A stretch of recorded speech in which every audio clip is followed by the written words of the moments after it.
are there any other CEOs out there that we can think of that are doing a worse job than Larry Fink?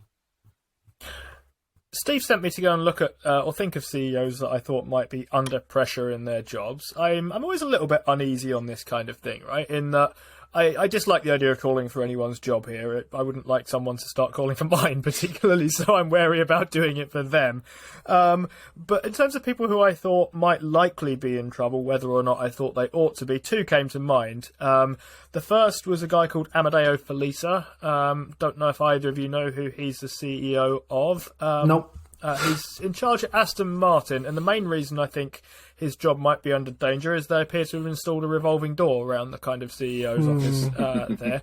So not that he's done anything at all or I've paid any attention to what he's done in the last sort of 5 minutes while he's been in charge of the company, but if I was going to just randomly bet based on the kind of previous statistical evidence of who might be leaving sometime soon, Aston Martin seems like a sensible place to look. But I actually chose Chris Hill as my CEO that I thought might be in some form of danger. Not the one on our show. That one's great, and I'm not sure he's a CEO of anything. But Chris Hill in this context, or in this kind of manifestation, is the CEO at Hargreaves Lansdown. And he's been there since 2017. Their share price was about £16. Then it's now down to £8.36. So that share price has gone down by around 48%.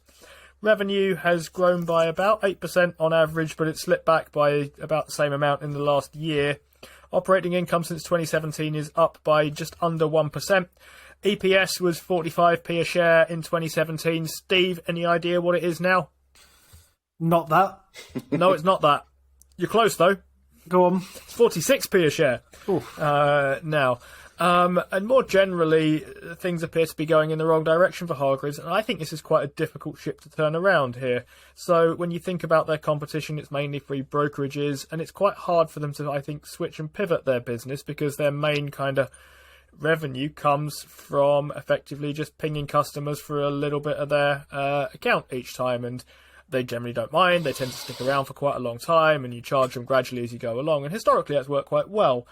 But it isn't at the moment, and the natural way for it to try and transition its business would be to something like a Charles Schwab model, where you make money on the cash held in people's accounts like a bank would.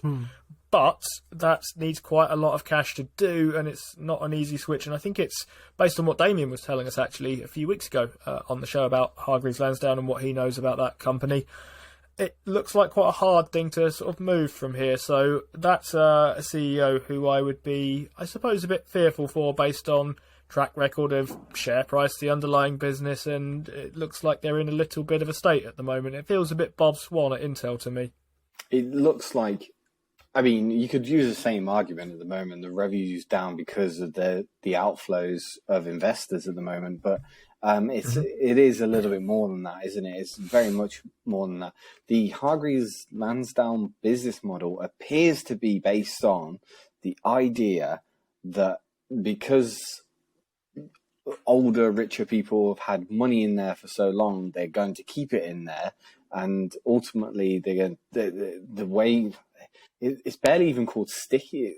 Well, it's not stickiness because I don't think it has.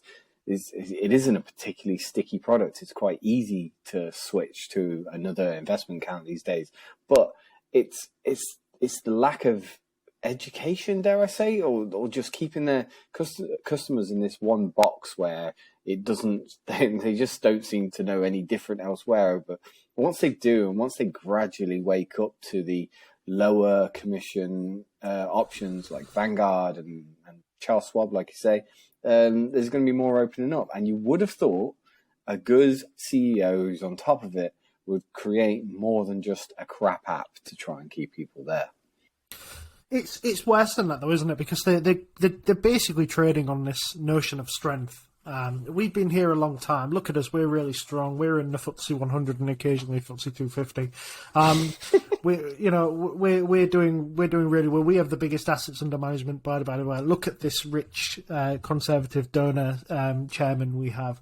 But the problem is that when you're as forefront as that, the minute you start losing money, everybody's going to know about it, and that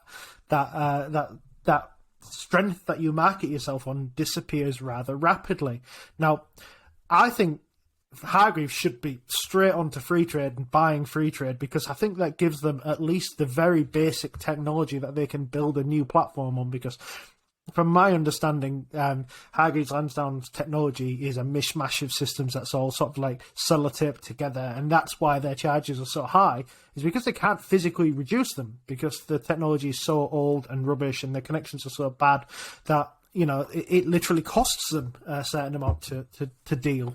So that's what I would be doing. I would be buying free trade, sending it private, maybe sticking a lower fee on it, but using it as a technological basis to rebuild the Hargreaves platform on. At the moment, they seem to be doing nothing, and that, Steve, does make that seat get a little bit hotter for me too. It's the talent they've got to attract to bring all that together. So you get him with free trade. Because I can't see your face. I don't know the level of sarcasm that you've got coming. You can sack the management. You can sack the management. You get the engineers who, you know, they may be talented people. They're obviously lacking direction at free trade. They're capable people. Yeah, no, good, very, very good point. There's somebody in there that's making a really reasonable product, isn't there? And but you're still going to need. You're still going to need a management team that's going to be able to put that all together. And so far, like you say, they're not far-sighted enough to figure out that they need to modernise, or at least they don't, or at least maybe this is their version of modernisation, and that's just how they want to do. Because you got to remember, there is an element in the UK here of class and elitism. Let's talk about basically elitism, which basically is what Hargreaves Lansdown kind of runs off. It's the brand is that safety, elitism, blah blah blah. Better than thou. Yeah, yes. I personally feel like that's what it is, right? It's like it's the financial equivalent of having a Land Rover, I guess, versus, you know, the adverts that came out of Trading 212, which were the people drinking gold and throwing money into fireplaces and things like that. And that was the marketing that's being played here. And maybe, just maybe, Hargreaves Lansdown that's what it's playing, and that's kind of winning at the moment. I certainly know a couple of people who still have their money in Hargreaves Lansdown simply because their dads told them to keep it in there, which is quite interesting to think about.